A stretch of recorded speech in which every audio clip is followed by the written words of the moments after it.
Dentro da tua geladeira tem muito frio ou pouco calor? E o que ondulatória tem a ver com frango assado?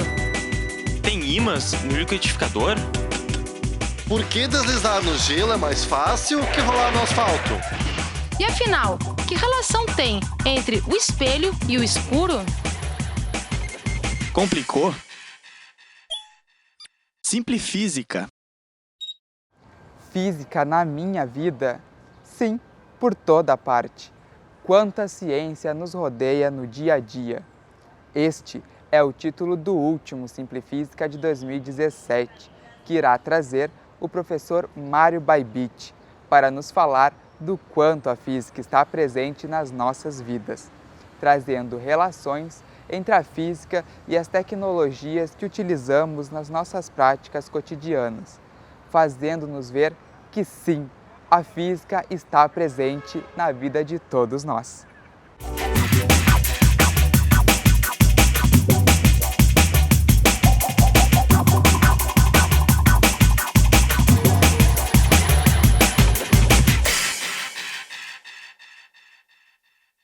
Vocês já viram, né, o título da palestra, que vocês vão ver que é tudo cercando em torno de uma provocação, tá? Então, eu vou dizer isso diversas vezes. Quem não sabia meu nome está aqui, Mário Baibit, tem meu e-mail aqui. Depois, se quiserem, eu escrevo, tal. Nada muito misterioso, tá? Bom, como eu disse, eu estou aqui no papel de provocador, tá? Eu vou falar coisas aqui que provavelmente vão incomodar algumas pessoas, tá? Mas a ideia é provocar em vocês o maior número de perguntas, mesmo que seja para vocês mesmos, tá? Então, essa história de parar para perguntar, etc., pode fazer, tal, eu raramente vou me perder nisso aqui. Bom, uma coisa que tem que ser dita, tá?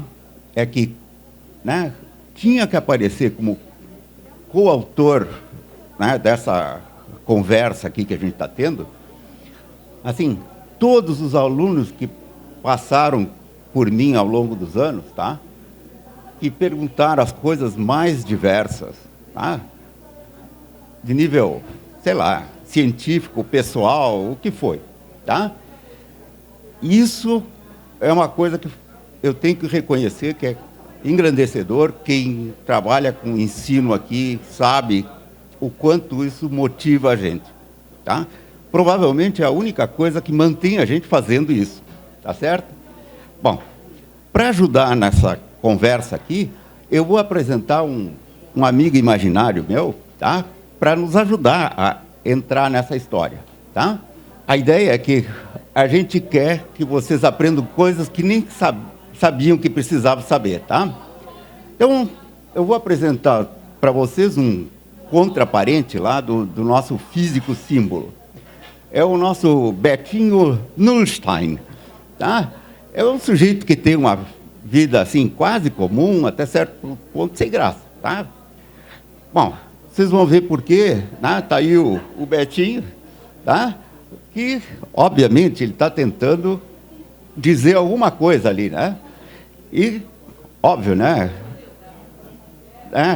É mera semelhança. Bom, esse sujeito aí, tá? Tem uma série de preconceitos, como praticamente qualquer um no planeta, tá? E uma das coisas que ele diz é que ele detesta a física, porque física tem que decorar um monte de fórmula. Para que eu quero saber aquelas fórmulas todas? Tem mais. Essas teorias meio mirabolantes, né? Entre parênteses, as teorias mirabolantes têm mais de 100 anos, tá? Então, essas teorias mirabolantes, tipo relatividade, mecânica quântica, o que isso tem a ver com a vida da gente? Né? Bom, mais ainda, né? A gente diz, e vive falando, né, que a gente tem que conhecer um pouco da física para ser um bom cidadão e tal, para poder entender o que está acontecendo, tá? E ele acha isso até questionável, tá? Bom, só saber que vocês estão aqui já estão provando o contrário, tá? E para entender um pouco melhor o que está acontecendo com ele, tá? A gente vai, assim, fazer um percurso no dia dele, tá? Então, o sujeito acorda com despertador, escolha o tipo de despertador para estar no horário previsto, tá? E mais, ele toma o café da manhã, ele aquece o leite no micro-ondas, passa o café no coador, come um pão que sai da torradeira, usa manteiga, refrigerador para conservar alimentos, e assim vai, tá? Aí, terminado isso, se arruma, tal, vai pegar um ônibus, ou carro, ou trem, ou moto, o que seja, tá?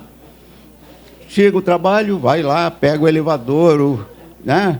Usa o elevador, o computador, máquina, sei lá o quê, um telefone, celular, internet, o diabo, tá?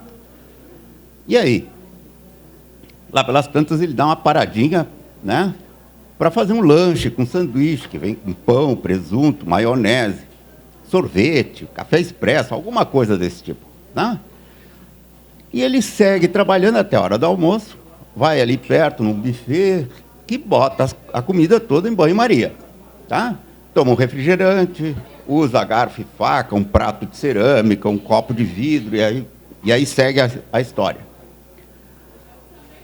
Bom, aí ele é um cara que está razoavelmente bem de vida, então ele tem um carro. Só que o carro dele não é o último tipo, ele tem que fazer revisão de tanto em tanto, tá? E aí ele vai na oficina mecânica, onde ele encontra o carro lá num daqueles elevadores que tem para o sujeito passar ali por baixo, fazer as coisas e tal. E ele pediu para trocar o óleo do motor, ele vai pedir para verificar freio, embreagem, transmissão, né, o líquido de arrefecimento do motor, que seria, né, o que vai no radiador, e assim vai. Aí ele volta ao trabalho usando um VLT, aquele veículo leve sobre trilhos, tá? Igual aos do Rio de Janeiro. O detalhe do Rio de Janeiro é que este veículo ele é recarregado a cada parada, tá? Ele para, aqueles segundos que ele fica parado, é recarregado e ele continua a viagem. Então, trabalha mais um pouco, pega uma carona com um colega e volta para a oficina mecânica para pegar o carro. Já está pronto, tal. E ele estava convidado para um jantar à luz de velas, tá? Mas que tem, evidentemente, tinha que iluminar a cozinha com lâmpada fluorescente ou LED, tá? Na casa de um amigo que tinha acabado de se mudar. O que significa isso? Significa que ele tem que pegar o endereço e achar onde é que fica, certo? Então, o que ele pode fazer? Usar o GPS, tá? Ou algum aplicativo no celular para fazer a mesma coisa, tá? No jantar, tá? Eles servem lá um prato que foi feito numa panela de pressão, vem acompanhado de alguma coisa que foi frito numa panela revestida com antiaderente, que é para não, né, fazer muita bagunça, e vem outra comida que é feita a partir de alguma coisa congelada, que foi, claro, descongelada e tal. Aquela comida ali, ela foi cozida longamente num fogão de indução, tá? E, claro, para complementar, eles usaram, tá, um pirê liofilizado, que foi reidratado e preparado no micro-ondas, tá? Volta para casa, toma um banho, usa um aquecedor de passagem, tá? Tanto faz, se é elétrico, a gás, liga o ar-condicionado, assiste a TV e depois vai dormir, que ele merece, tá? Principalmente que ele viaja de avião no dia seguinte, bem cedo. Esse amigo imaginário mora também numa cidade imaginária, que é a Surucupega da Gavetinha, tá? E ele vai consultar a previsão do tempo para ter certeza que no dia seguinte não vai ter cerração ou neblina, como vocês quiserem fazer, que vai impedir a saída do voo, tá? Bom, claro, ele mora num apartamento, tudo funciona, né? Tem uma instalação hidráulica projetada para que funcione tudo no 23º andar do edifício. Ele está alimentado com água que vem de uma estação de tratamento que fica a alguns quilômetros dali.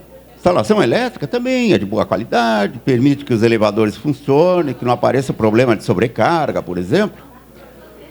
Evidente que tudo isso depende da energia que foi gerada em hidrelétrica, transportada, né, ou transmitida por linha de transmissão e convertida em alguma coisa mais fácil de usar por transformadores. Bom, ele antes de embarcar, ele passa pelo sistema de raio-x e o detector de metais que todo mundo tem que passar. E aí ele está sentado ali, vem servir uns salgadinhos, coisa assim. Aí vem aquele pacote completamente, parece que vai estourar sozinho o pacote. Tá? Ele está todo estufado, porque ele está acostumado a comer aquilo ali e, né, no supermercado ele não está daquele jeito. Tá? Bom, volta da viagem e vai ao médico, tá? E pede uma série de exames, tá? Ressonância magnética, raio-x, ultrassonografia, eletrocardiograma e tal, porque eles querem saber, né? Eles já sabem que tem que fazer, mas quanto que ele tem que fazer de exercício físico para ter orientação profissional, que usa tudo que foi feito de estudos, tá? Sobre funcionamento dos músculos, estrutura óssea e assim vai. Aí ele decide que, tá, como exercício ele vai fazer natação, tá? Ele vai nadar e vai controlar a ingestão de gordura para evitar hipertensão arterial que vem por oclusão das artérias, tá? Nessa altura do campeonato ele já está cansado de tudo que ele fez, né? E ele vai para um lugar distante. À noite fica observando as estrelas e constelações que ele conhece e tal, para se acalmar. Muito bem. Acontece que a gente tem que tapar a boca do Betinho ali, né? Do Betinho e muitos outros que pensam do mesmo jeito, tá? Olha só, tudo que eu falei para vocês, tá, tinha algumas palavras ressaltadas. Todas aquelas se estuda na física. Tudo aquilo tem a ver com a física que a gente está fazendo, tá? Então, por exemplo, para tapar a boca, tá? Por exemplo, relógio usa eletrônica, está baseado em mecânica quântica. Tudo que é eletrônico, tal, que usa com base transistor, tá? Rádio, TV, telefone, controle remoto, escambau, tudo usa eletrônica, usa mecânica quântica. GPS, para funcionar, tem que fazer correção relativística para dar conta da velocidade dos satélites que estão em órbita. Aqui, de novo, eu estou botando coisas, estou salientando as coisas que têm a ver com a física, tá certo? Que a gente aprende não só no colégio, mas que tem a ver com diversas especializações. Gente, sem correção relativística, o erro que se pode fazer em GPS pode chegar a mais de 1 quilômetro, tá? Ou seja, não serve para nada, tá? Para achar a casa do teu amigo com GPS que não te disse, tá, né? GPS hoje em dia, se não te diz de que lado da calçada tu tá, a gente já acha ruim, né? Ele usou carro, ônibus, o que for, tá? Ele usa motores que usam, obviamente, termodinâmica. E essa é exatamente a mesma termodinâmica que a gente aprende na escola, que a gente, não só que a gente aprende na escola, que depois vai aprender novamente na física, na engenharia, o que seja, tá? É a termodinâmica aquela que os caras inventaram há 100 e poucos anos atrás, é baseado naquilo ali, tá? Bicicleta, moto, tá?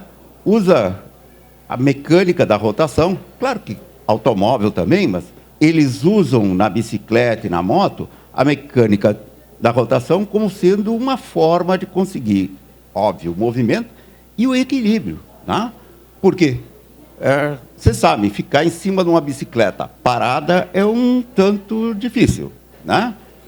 Já andando a coisa fica mais fácil. As imagens que foram usadas para uso médico usam radiação de algum tipo, que nem sempre é radioativa, tá? Óculos e lentes de contato, tá? E até o olho, né? Usam a óptica, tá? O fogão de indução e os transformadores usam as leis da eletrodinâmica.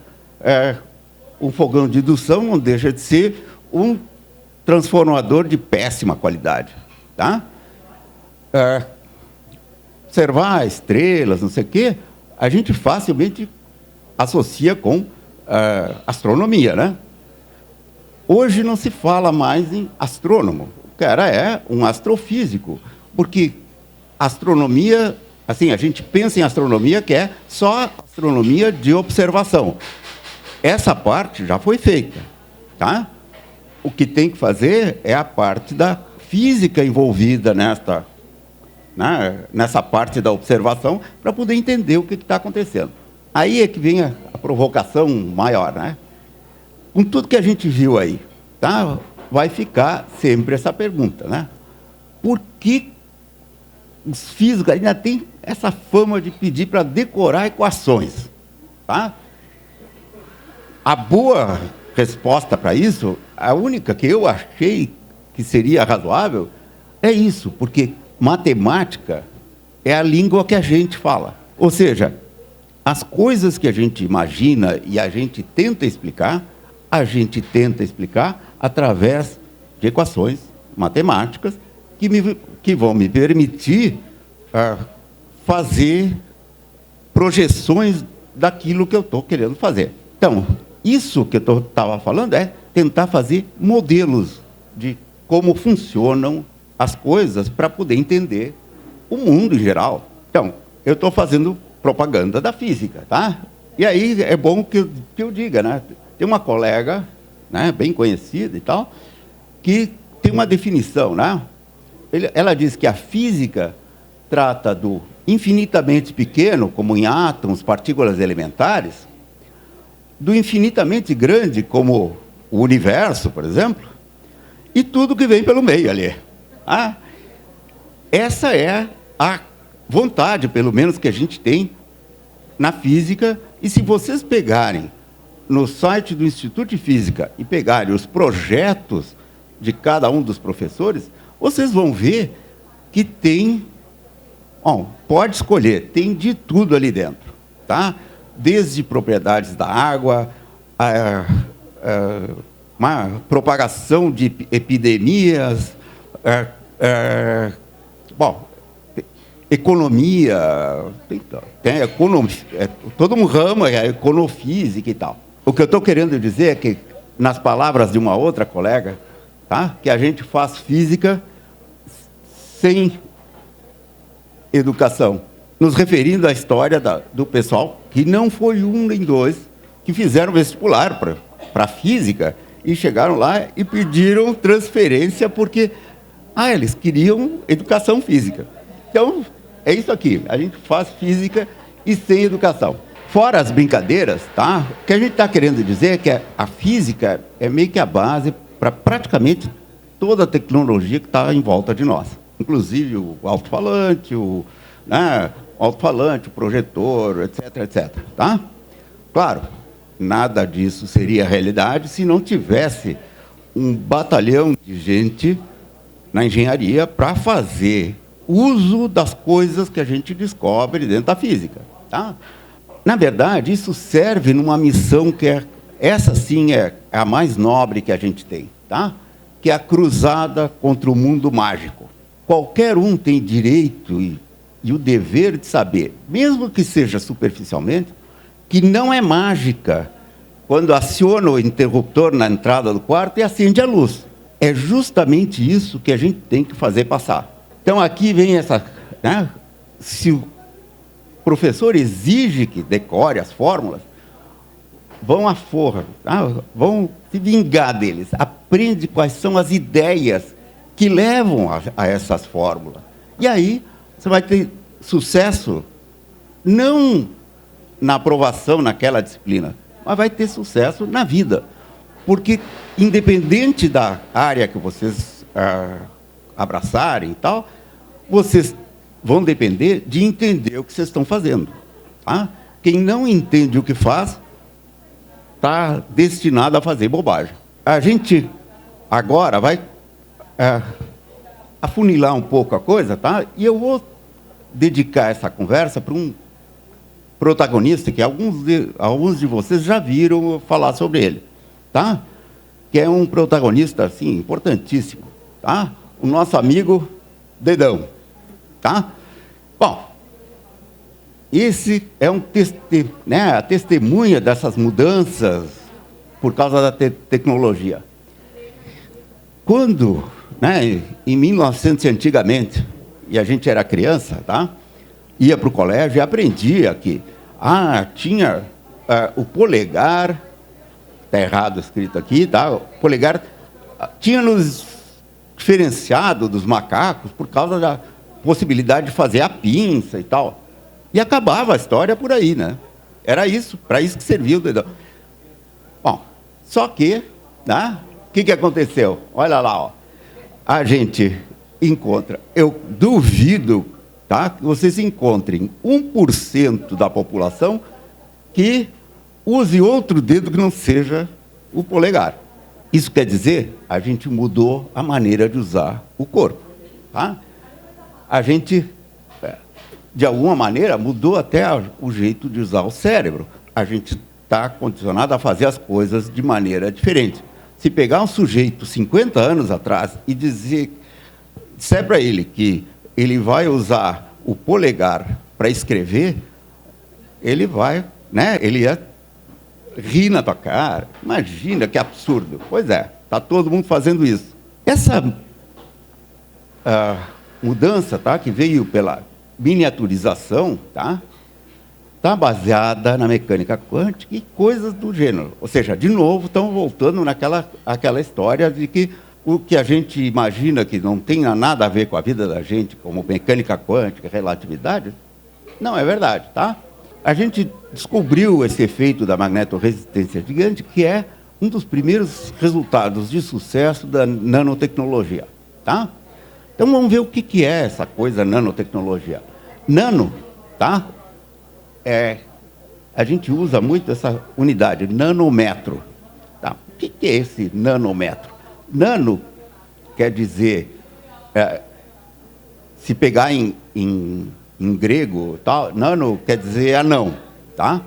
Mas, na verdade, nós dizemos que nano é 10 na menos 9, ou 0, e uma montanha de zeros. Tá? Ou seja, tá? 1 nanômetro é 1 milionésimo de milímetro. Ou seja, é muito fácil. Pega lá 1 milímetro, divide 1 milhão de vezes, vocês têm 1 nanômetro. Barbado. Só que isso corresponde a 2 ou 3 átomos empilhados ali. Tá? O que significa que não é exatamente tão fácil dividir 1 milímetro em 1 milhão de vezes. Tá? Bom, só que a gente consegue fazer. Tanto é que vocês usam um monte de coisas que são feitas desse jeito. Para ter uma ideia do que é 1 nanômetro, se a Terra tiver 1 centímetro, uma bola dessas de futebol tem da ordem de 1 nanômetro.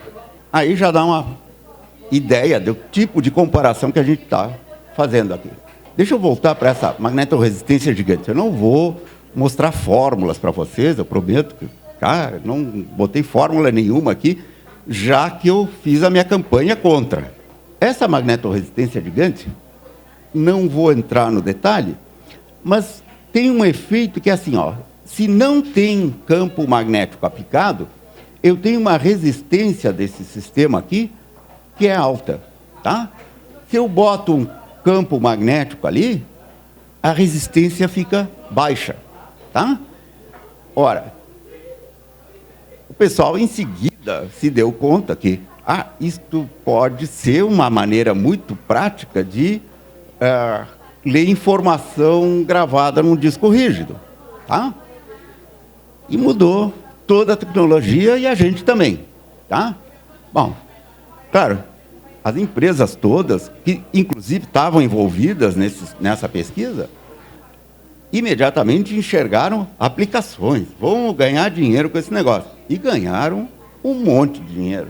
Por exemplo, só para vocês terem ideia, o iPod Classic, que foi lançado em 2007, tá? Tinha um disco rígido ali dentro de 160 GB. Tá? Para 2007 era um senhor disco rígido. E aí cobravam para o sistema todo, tá? $349 sem os impostos, tá? Em 2007.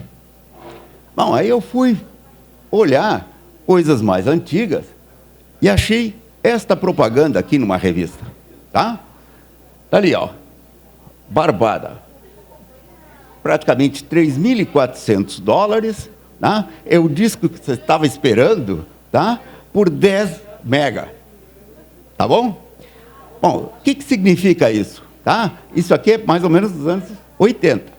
E aí, se fizer a conta, quanto é que saía 160 GB, tá? São mais de 54 milhões de dólares, sem contar correção monetária, inflação, não sei mais o quê, tá? E aí, esses tempos, eu fiz uma palestra, né? E eu resolvi olhar de novo, tá? Aí eu entrei no... isso é 2007, tá? Aí eu resolvi olhar, 10 anos depois, a ver o que está acontecendo. E aí, hoje, tá? Siga aí, não sei o quê, com impostos e tal, dá perto de $160. Então, isso 5 tera, tá? Se usar os valores da década de 80, o preço dá 1,7 bilhões de dólares, tá? Ou seja, a gente tem coisas que são 10 milhões de vezes mais barato. Está na cara aqui. Isso impulsiona o uso de tecnologia um monte, tá? Por quê? Porque a gente está pagando por coisas, né, que conseguem fazer muita coisa muito mais barato, muito mais acessível. Só para mostrar uma brincadeira para vocês, isto aqui é dos anos 50, tá? Publicado numa revista, não sei aonde, tá? Rand Corporation era um nome grande nessa história toda, tá? Então, isso aqui era uma projeção que eles faziam para o computador para casa de cada um, né? O que ia ser o computador, não me lembro, né, mais que ano que eles diziam que isso ia ser assim. Bom, tem um colega meu que, evidentemente, começou a tentar explicar. Bom, isso aqui é o teclado, está na cara que é o teclado, tá? Está ali o monitor, tá? Barbada. E isso aqui? Ora, o mouse, né? Tem que ser. Claro que não era para isso que os caras tinham pensado, mas tudo bem. Tá? Como piada vale. Tá? O que eu estou querendo mostrar? Ideia simples, tá? Pode levar muito longe se a gente trata com rigor e seriedade. Tá? O que eu estou querendo dizer? Eu estou querendo dizer que os modelos que a gente faz para o funcionamento das coisas são muito rudimentares e a gente vai melhorando à medida que a gente vai conhecendo mais. Até que chega um ponto que o modelo da gente não consegue explicar alguma coisa. Aí vem um novo modelo e a gente vai avançando no conhecimento desse jeito. Por exemplo, se a gente olhar para coisas antigas, a gente vê que tinha lá um negócio que, né, faz um sistema de roldanas e tal, que fazia com que o sujeito que está girando isso aqui, né, ele girava aqui e conseguia levantar um peso bastante grande. Entra em muitas oficinas mecânicas, até hoje eles têm um sistema desse tipo para tirar o motor do carro, né, para poder consertar e tal. Eles usam basicamente esse mesmo sistema de roldana. O que chama a atenção de vocês nessas duas figuras aqui? Basicamente, óculos. Olhem as datas desses troços aqui. Na verdade, isso foi inventado na Itália em 1286. Ou seja, tecnologia é um negócio que a gente convive há muitos anos, tá? Faz parte da nossa cultura, tá certo? Por exemplo, isto aqui é do ano 100, do Egito romano. O que é isso aqui? Isso aqui é uma máquina térmica, certo? A ideia era aquecer a água, faz vapor, entra aqui e esse troço começa a girar. É o início de tentar usar algo para isso. E aí chega na máquina de Watt, tá? Todo mundo conhece o nome VAT por causa da conta da eletricidade, né? Bom, que é o que dá, né? Isso aqui foi o motor da Revolução Industrial. Vejam, são coisas que começam de uma coisa muito simples e que vão sendo desenvolvidas e provocam coisas fundamentais na história da humanidade, como a Revolução Industrial. Lá pelas tantas, tinha um negócio já com um pouco de eletrônica, que era os controladores de processos, tá? Nas fábricas, para poder entender o que tinha que fazer cada vez, usavam esses controladores de processo que usavam um sensor, aí diziam o que tinha que fazer para poder consertar o que estava sendo feito. Isso acabou virando computadores, tá certo? Depois dos computadores, que era uma coisa grande, não sei o quê, a gente chegou nos microcomputadores, que aí eram umas coisas maravilhosas, dava para botar em cima da mesa e tal, em vez de ser um edifício inteiro. Tá? Então, o que a gente tem é que a tecnologia deu uma acelerada considerável nesses últimos anos, e o que é principal, usou ciência como base disso tudo. Então, eu vou pegar a magnetorresistência gigante, tá? Como um exemplo, tá? Porque eu conheço, sei o que aconteceu, eu mais ou menos acompanho a coisa. Tá? Então, como é que começou a história? A gente começou tentando explicar como é que as coisas se ordenavam e o que ia acontecer. Por exemplo, a pergunta que eu me fiz quando fomos fazer a medida é, tá bom, e um elétron que sai de um lugar e chega no outro, o que vai acontecer com ele? Tá? Quer dizer, era uma coisa muito rudimentar, simples, tá? Mas que nos levou a descobrir a magnetorresistência gigante. Qual é o efeito disso tudo? Tá? A gente permitiu, com a magnetorresistência gigante, que se usassem áreas menores do disco rígido para fazer a gravação. Tá? Se eu tenho alguma coisa que é mais sensível, eu não preciso ter uma área tão grande para que o sensor fique sabendo que o bit está para um lado ou está para o outro. Isso aqui significa o quê? Maior densidade de gravação, que aí vira maior capacidade e menor preço para os discos rígidos. Aí o pessoal da programação, né, faz a festa. Tem mais coisa para fazer. Né?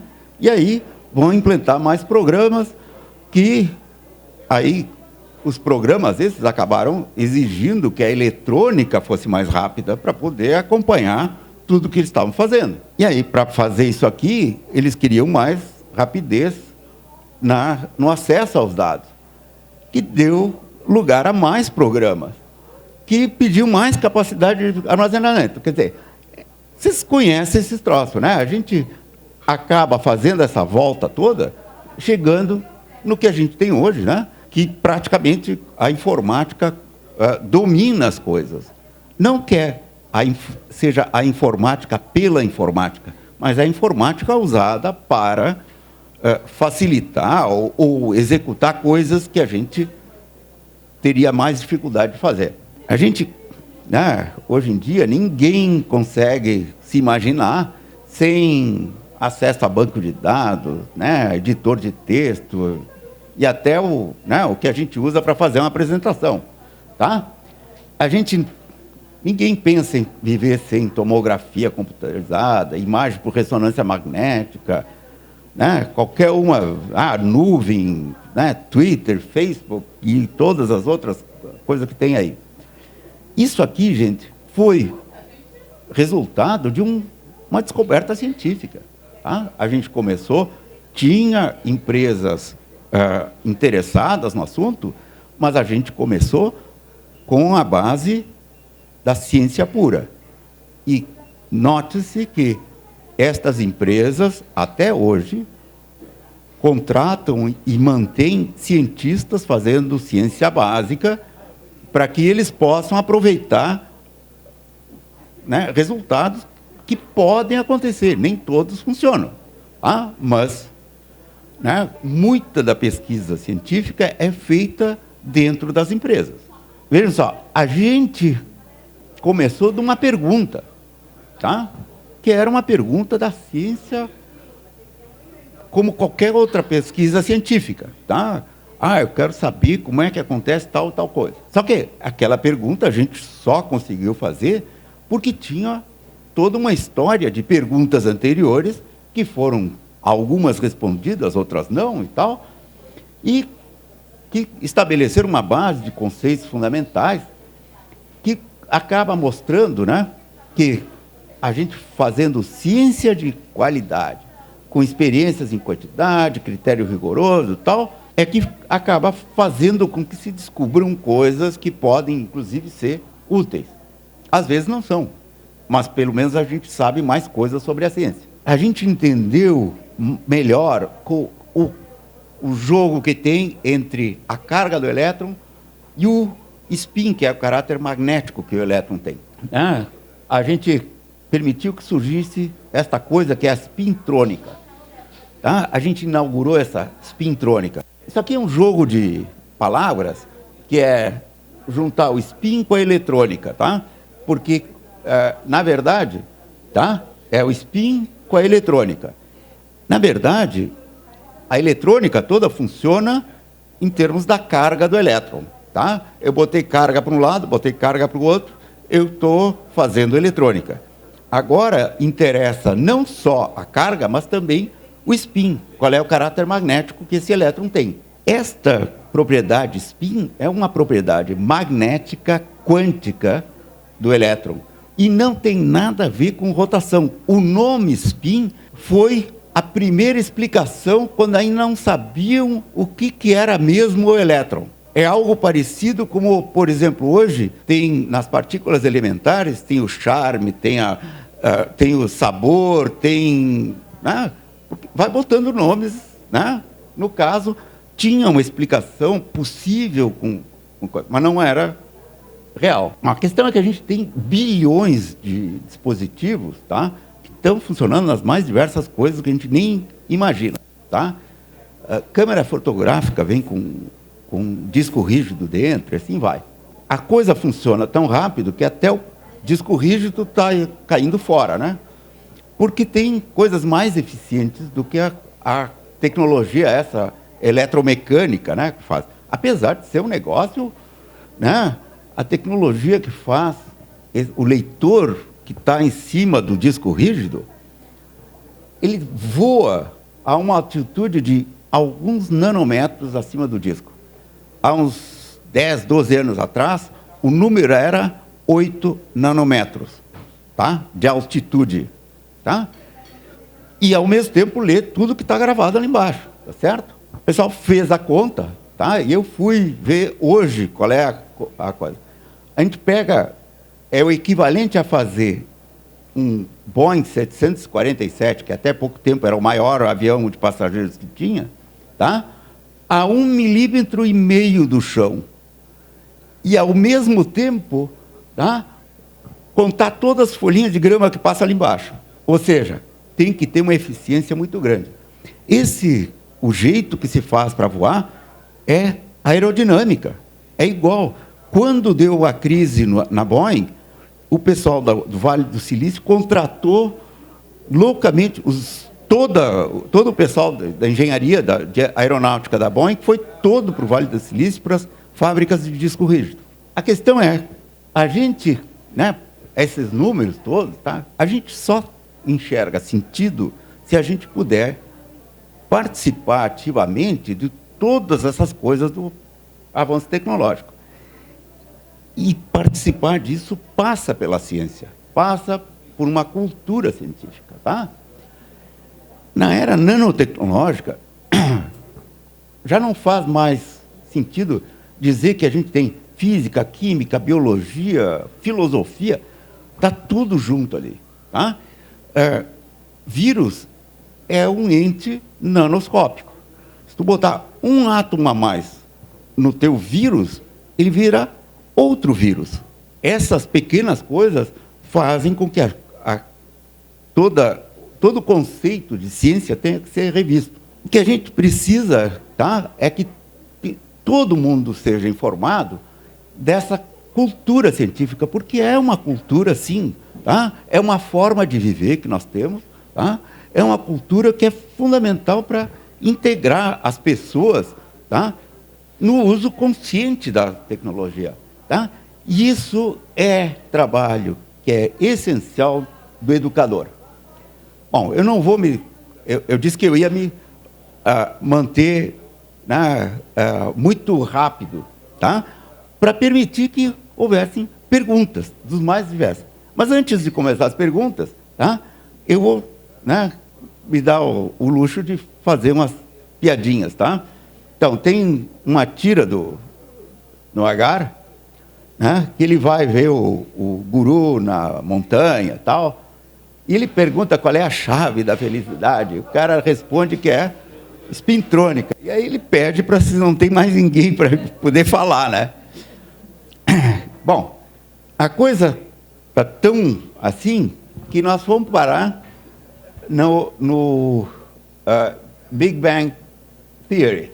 Next question. What is the quantum mechanical effect used to encode data on hard disk drives?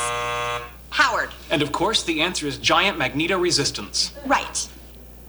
Tá? Bom, quem prestou atenção se deu conta que tem um erro ali. Tá? Eu não vou fazer misterinho, tá? Eu vou contar para vocês qual é o erro. Ela pergunta qual é o efeito da mecânica quântica que é usado para codificar a informação. O efeito não é para codificar, é para decodificar. Tá? O mesmo conceito que a gente usa para fazer a decodificação, hoje em dia é usado para fazer o próprio disco. Tá? Tudo isso que eu contei para vocês, tá, basicamente nos prova o seguinte: os consultores, que são muito bons, não são da área, né? Gente, muito obrigado. Tá? Então, este é o último Simplifísica de 2017. Mas lembrando que nossos programas estão disponíveis no nosso canal da URGS TV no YouTube. É só acessar youtube.com/urgstv e escolher o programa que você quiser. Até o próximo ano com novos programas.